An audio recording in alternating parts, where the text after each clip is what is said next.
Sa ngalan ng Ama at ng Anak at ng Espiritu Santo. Amen. Ang pagpapala ng ating Panginoong Hesukristo, ang pag-ibig ng Diyos Ama, at ang pakikipagkaisa ng Espiritu Santo naway sumainyong lahat. At sumaiyo rin.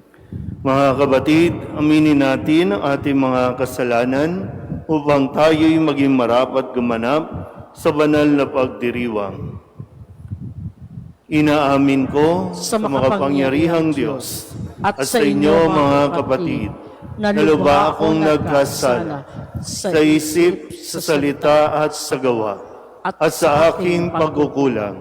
Kaya isinasamo ko sa mahal na Birheng Maria, sa lahat ng mga anghel at mga banal, at sa inyo mga kapatid, na ako'y panalangin sa Panginoong ating Diyos. Kaawaan tayo ng makapangyarihang Diyos, patawarin tayo sa ating mga kasalanan, at patnubayan tayo sa buhay na walang hanggan. Amen. Panginoon, kaawaan mo kami. Panginoon, kaawaan mo kami. Kristo, kaawaan mo kami. Kristo, kaawaan mo kami. Panginoon, kaawaan mo kami. Panginoon, kaawaan mo kami. Manalangin tayo. Ama naming makapangyarihan, silayan nawa ng iyong dakilang pag-ibig ang aming kalooban, upang kami ay makabagtas sa dilim ng daigdig at makasapit sa liwanag sa iyong piling, sa pamamagitan ni Jesucristo, kasama ng Espiritu Santo, magpasawalang hanggan. Amen.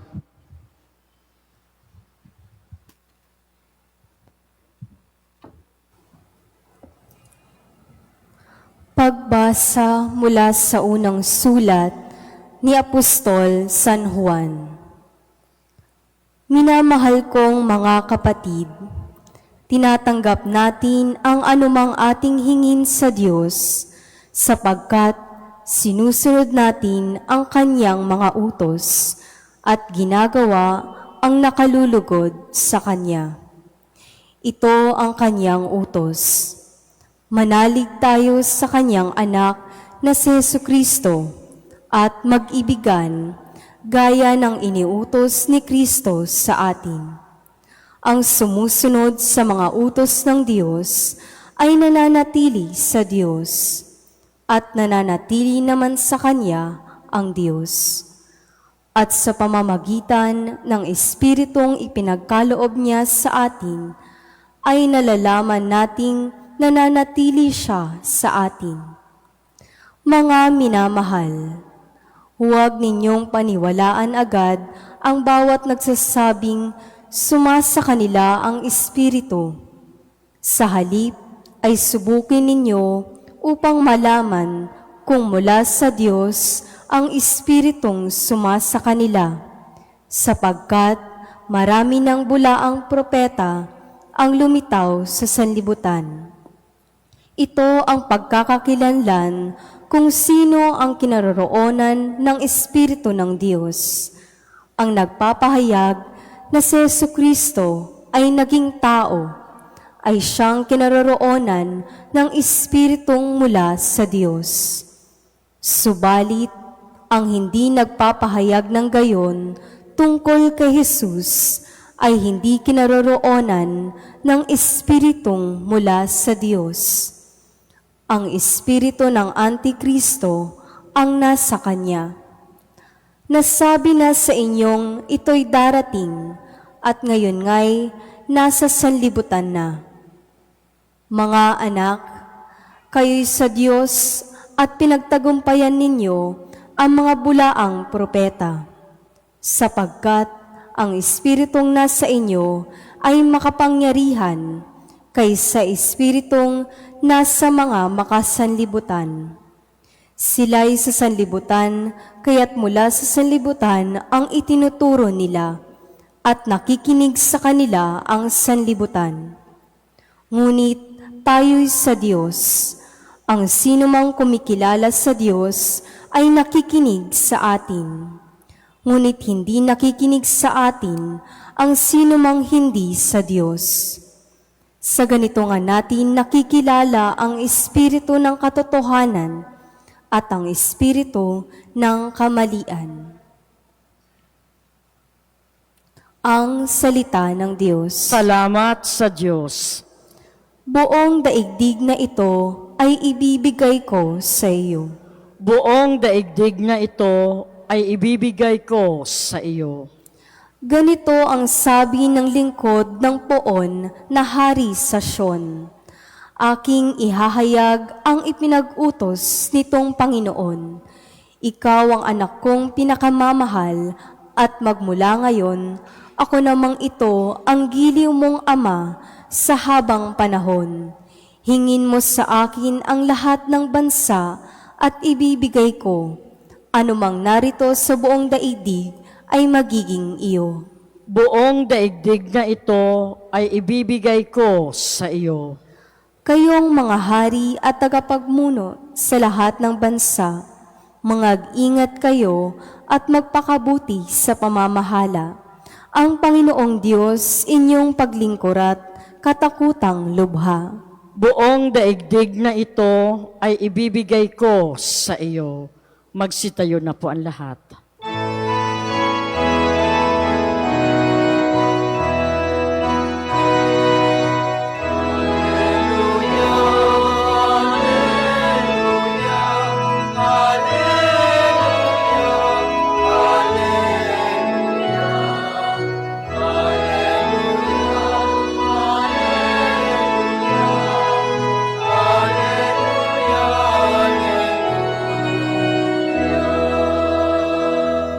Ipinangaral ni Jesus ang paghahari ng Diyos. Sakit ay kanyang ginamot.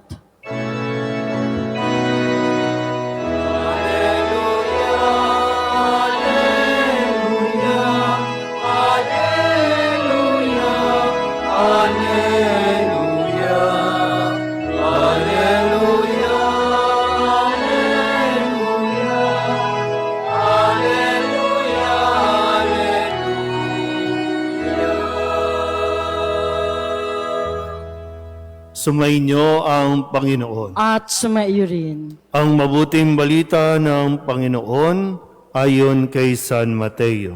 Papuri sa iyo, Panginoon.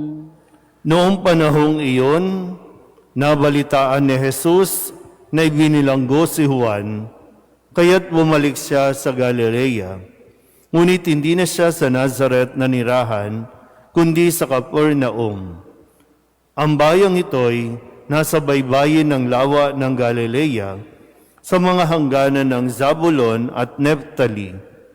Sa gayoy, natupad ang sinabi ni Propeta Isaías, ang lupain ng Zabulon at lupain ng Neftali, daanan sa gawing dagat, sa ibayo ng Jordan, Galilea ng mga hintil.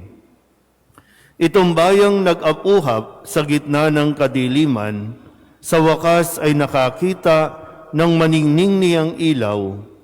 Liwanag na taglay nito'y siya ngayong tumatanglaw sa lahat ng nalugami sa lilim ng kamatayan.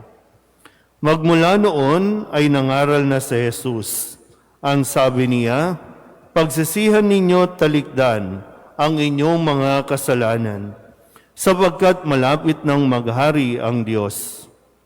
Nilibot ni Jesus ang buong Galilea, nagtuturo sa mga sinagoga at ipinangangaral ang mabuting balita tungkol sa paghahari ng Diyos.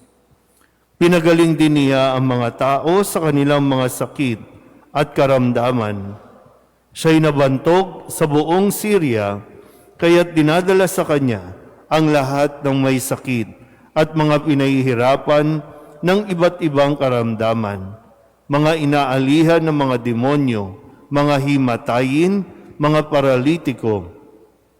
Silang lahat ay kanyang pinagaling at sinundan siya ng napakaraming tao buhat sa Galilea, Decapolis, Jerusalem, Judea at maging sa ibayo ng Jordan. Ang mabuting balita ng Panginoon. Pinupuri ka namin, Panginoong Heso Kristo. Isang magandang gabi po sa inyong lahat. Ngayon po ay Lunes, kasunod ng pagdiriwang natin ng Epifanya o pagpapakita ng Panginoon. At sa pagsisimula ng taong ito, talagang isang magandang paalala sa atin, sa kwento ng ating Ebanghelyo na kung saan ay nabilanggo si Juan Bautista o ibinilanggo siya dahil sa kanyang pangangaral na maging si Herodes at ang kanyang kinakasama ay kanya pong pinagsabihan at ito ang nagtulak kila Herodes para siya ipakulong o ipabilanggo. At dahil dito, si Jesus ay mas lalong nagpatuloy sa kanyang misyon. Kung napigilan o na parang pansamantala na natigilan si Juan Bautista sa kanyang pangangaral, ito naman ay nagtulak kay Jesus para mas lalo niyang pag-ibayuhin na ituloy ang misyon na ito. Ituloy ang pagpapahayag ng mabuting balita, ang pagpapagaling sa mga may sakit, ang pagpapalayas ng mga demonyo sa mga inaalihan nito, at marami pang iba. Kaya tuloy ang misyon. Ano man ang kasuungan o maranasan nila, tuloy ang misyon. Kaya sa atin ngayon, nagsisimula din tayo sa ating Triduum para sa kapistahan ng Poong Jesus Nazareno. At mula doon sa sanggol na nasa sabsaban, darating ang araw na si Kristo ay magpapasan ng krus dahil sa kanyang pagtupad ng misyon. Kaya maganda rin, sa puntong ito ay mapaalalahanan nga tayo. Nagsisimula pa lang ang bagong taon. Pero ang tanong, kailan mo gagawin o kailan mo ipagpapatuloy ang misyon na ipahayag ang mabuting balita. Marami sa atin o ilan sa atin dito o maging sa mga nasa online, may mga nawala sa mga mahal ninyo sa buhay. Pwedeng namatay ang magulang ninyo, namatay ang kakilala ninyo, o kung sino man na tinitingalaan ninyo, wala na sila. Namatay sila kinuha na sila, natapos na ang misyon nila. Pero ang tanong ngayon sa atin, ikaw, kailan mo sisimulan ang misyon na sinasabi mo? Nasimulan na ba? O ipagpapatuloy mo ba ang misyon na ipinamana sa inyo, lalong-lalo na yung pananampalataya? Kung sakali lang na wala na ang mga magulang ninyo, mga magulang na lagi nagdadasal, mga magulang na lagi nagsisimba, itutuloy mo ba ito o mapuputol ito at mabubuhay ka doon sa kalungkutan na nawala na kasi sila Kaya nga dito sa halimbawa ni Jesus, hindi porket nakulong ang kanyang pinsan na si Juan Bautista, titigil na rin siya, kundi lalo pa niyang ipinagpatuloy ang misyon na ito. Dahil ang bawat isa sa atin ay mayroong bahagi sa misyon ng kaligtasan. Lagi niyo pong sinasabi, kapag pinag-uusapan natin ang oras ng kamatayan, ang lagi niyong sinasabi ay, wag muna, dahil mayroon pa akong misyon. Kaya nga ang tanong, ulitin ko, nasimulan mo na ba ang misyon na yan? O hanggang ngayon nakatulala ka pa rin? Hanggang ngayon ay naghihintay ka pa rin? At kapag, para bang kung kailan panahon na para mawala ka sa mundong ito, doon ka nagkukumahog at doon ka talaga nagbabargain sa Diyos na bigyan pa ng pagkakataon kasi meron ka pang misyon. Gawin mo na ngayon. Huwag mo nang ipagpabukas, huwag ka nang magdahilan pa, simulan mo na sa abot ng iyong makakaya. Bago pa sumunod, bago pa tayo sumunod sa mga nauna sa atin. Dahil pagharap natin sa Diyos, ito ang isa sa mga isasagot o itatanong sa atin kung ano ang ginawa natin sa buhay na ito. Kanawa, ma-inspire tayo, ipinanganak si Jesus hanggang doon sa kanyang pagpasan sa krus, pagpapako sa krus, pagkamatay, at muling pagkabuhay. Ito ang paglalakbay na atin din pong susuungin sa loob ng taong ito. Amen?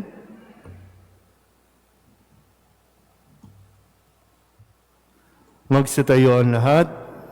Lumapit tayo ngayon sa Ama na tumupad sa kanyang pangako nang isugo niya sa atin ang kanyang anak upang ihatid ang kaharian ng Diyos dito sa lupa. Ang ating itutugon, Panginoon, dinggin mo ang aming panalangin. Panginoon, dinggin mo ang aming panalangin.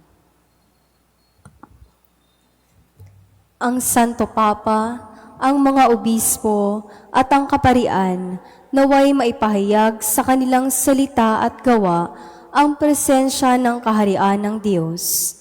Manalangin tayo sa Panginoon. Panginoon, dinggin mo ang aming panalangin. Ang mga pinuno ng pamahalaan naway magbigay ng liwanag sa mga taong nabubuhay sa dilim sa pamamagitan ng kanilang tapat na paglilingkod sa mga ito. Manalangin tayo sa Panginoon. Panginoon, dinggin mo ang aming panalangin. At tinawang tanggapin ang presensya ng Diyos sa ating piling sa pamamagitan ng pagmamahalan at pagpapatawad sa isa't isa.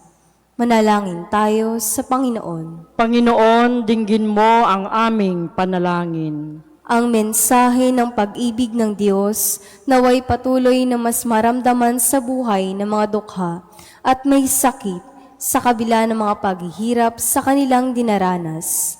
Manalangin tayo sa Panginoon. Panginoon, dinggin mo ang aming panalangin. Ang mga tapat sa Panginoon na yumauna ay makatagpo nawa ng walang hanggang kapahingahan.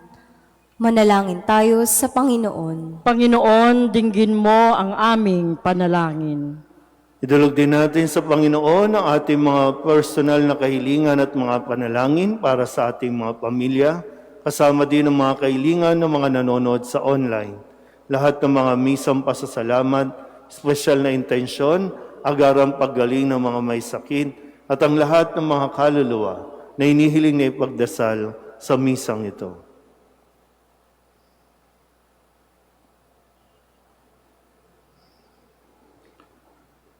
Ang lahat ng ito inihiling namin sa ngalan ni Kristo, ang aming Panginoon. Amen.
Manalangin kayo mga kapatid upang paghahain natin ay kalugdan ng Diyos Amang makapangyarihan. Tanggapin nawa ng Panginoon itong pagkahain sa iyong mga kamay, sa kapurihan niya at karangalan sa ating kapakinabangan at sa buong sambayanan niyang banal. Ama naming lumikha, tanggapin mo ang mga alay upang maganap ang pagpapalitan ng iyong kaloob at ng aming handog sa aming paghahain na iyo na ring ibinigay para kami maging marapat na iyong paunlakan sa pamamagitan ni Jesucristo kasama ng Espiritu Santo magpasawalang hanggan. Amen. Sumainyo ang Panginoon. At sumaiyo rin. Itaas sa Diyos ang inyong puso at diwa. Itinaas na namin sa Panginoon. Pasalamatan natin ang Panginoong ating Diyos. Marapat na siya ay pasalamatan. Ama naming makapangyarihan, tunay ngang marapat na ikaw ay aming pasalamatan sa pamamagitan ni Jesucristo na aming Panginoon.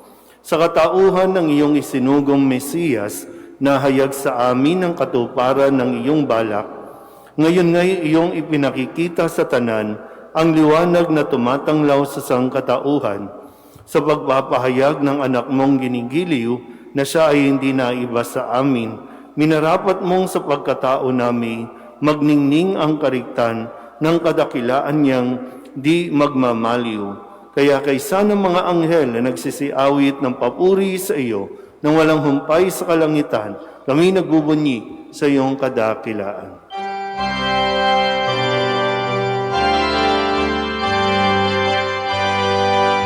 Santo, Santo, Santo,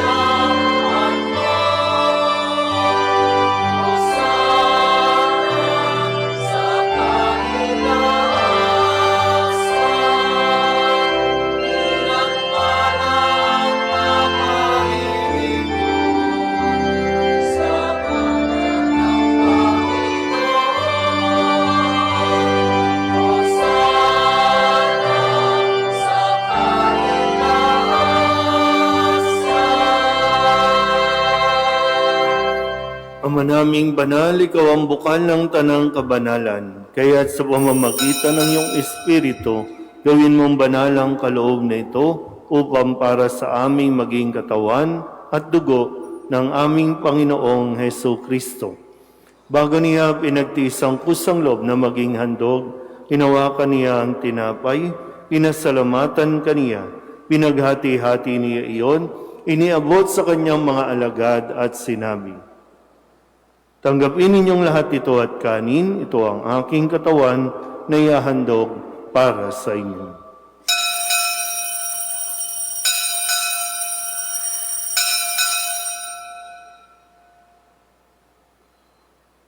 Kaya hindi naman nang matapos ang hapunan, inawakan niya ang kalis, muli kaniyang pinasalamatan. Iniabot niya ang kalis sa kanyang mga alagad at sinabi, "Tanggapin ninyong lahat ito at inumin. Ito ang kalis ng aking dugo, ng bago at walang hanggang tipan. Ang aking dugo na ibubuhos para sa inyo at para sa lahat sa ikapagpapatawad ng mga kasalanan. Gawin ninyo ito sa pag-alaala sa akin."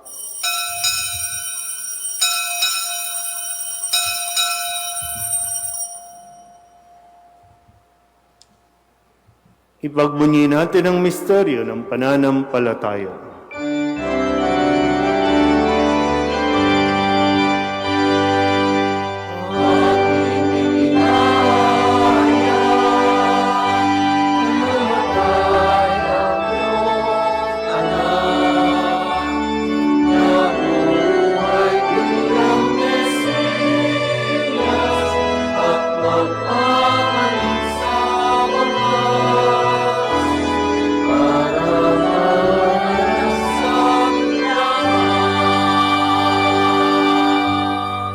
Ama, ginagawa namin ngayon ang pag-alaala sa pagkamatay at muling pagkabuhay ng iyong anak, kaya tiniaalay namin sa iyo ang tinapay na nagbibigay buhay at ang kalis na nagkakaloob ng kaligtasan. Kami nagpapasalamat dahil kami iyong minarapat na tumayo sa harap mo para maglingkod sa iyo. Isinasamo namin kami magsasalo-salo sa katawan at dugo ni Kristo ay mabuklod sa pagkakaisa sa pamamagitan ng Espiritu Santo. Ama, lingapin mo ang iyong simbahang laganap sa buong daigdig. Pustusin mo kami sa pag-ibig kay San Francisco na aming Papa at ni Jose na aming Obispo at ng Tanang Kaparian. Alalahanin mo si Wenceslao na tinawag mo mula sa daigdig na ito. Nung siya'y binyagan, siya'y nakaisa ni Kristo sa pagkamatay. Ngayong siya'y pumanaw, naway makaisa siya ni Kristo sa pagkabuhay. Alalahanin mo rin ang mga kapatid naming nahimlay na may pag-asang sila'y muling mabubuhay, gayon din ang lahat ng mga pumanaw. Kawaan mo sila at patuloyin sa iyong kaliwanagan. Kawaan mo at pagintapating kaming lahat na makasalo sa iyong buhay na walang wakas. Kaysa ng mahal na Birhen Maria na Ina ng Diyos, ng kabiyak ng puso niyang si San Jose, kaysa ng mga apostol at ng lahat ng mga banal na namuhay dito sa daigdig ng kalugod-lugod sa iyo, may pagdiwang nawa namin ang pagpupuri sa ikararangal mo sa pamamagitan ng iyong anak na aming Panginoong Heso Kristo. Sa pamamagitan ni Kristo, kasama niya at sa Kanya, ang lahat ng parangal at papuri ay sa iyo, Diyos Amang makapangyarihan, kasama ng Espiritu Santo, magpasawalang hanggan.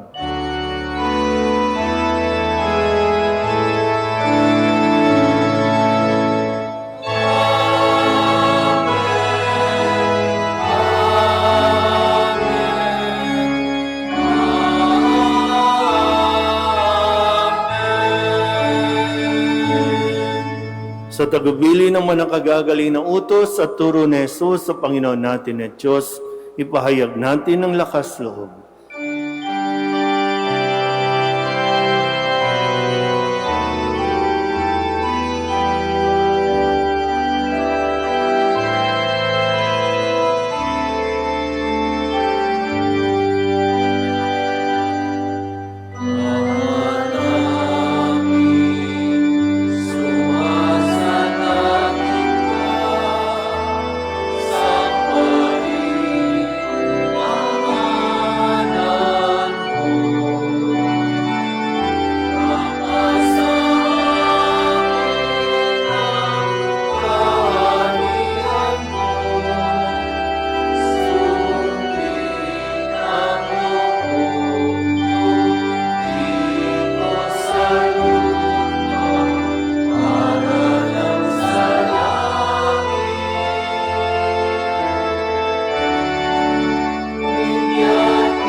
Hinihiling namin kami iadya sa lahat ng masama, pagkalooban ng kapayapaan araw-araw, iligtas sa kasalanan at ilayo sa lahat ng kapahamakan, samantalang aming pinananabikan ang dakilang araw ng pagpapahayag ng tagapagligtas naming si Jesucristo. Sapagkat iyo ang kaharian at ang kapangyarihan at ang kapurihan magpakailanman. Amen. Panginoong Jesucristo, sinabi mo sa iyong mga apostol, kapayapaan ang iniiwan ko sa inyo, ang aking kapayapaan ang binibigay ko sa inyo. Tunghayan mo ang aming pananampalataya at huwag ang aming mga pagkakasala.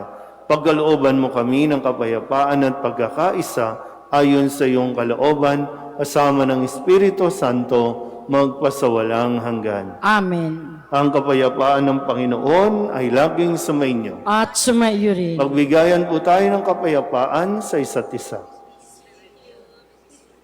Kordero ng Diyos na nag-aalis ng mga kasalanan ng sanlibutan, maawa ka sa amin. Kordero ng Diyos na nag-aalis ng mga kasalanan ng sanlibutan, maawa ka sa amin. Kordero ng Diyos na nag-aalis ng mga kasalanan ng sanlibutan, ipagkaloob mo sa amin ang kapayapaan. Ito ang kordero ng Diyos. Ito ang nag-aalis ng kasalanan ng sanlibutan. Mapalad ang mga inaanyayahan sa kanyang piging. Panginoon, hindi ako karapat-dapat na magpatuloy sa iyo, ngunit sa isang salita mo lamang ay gagaling na ako.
Magsitayo na po ang lahat.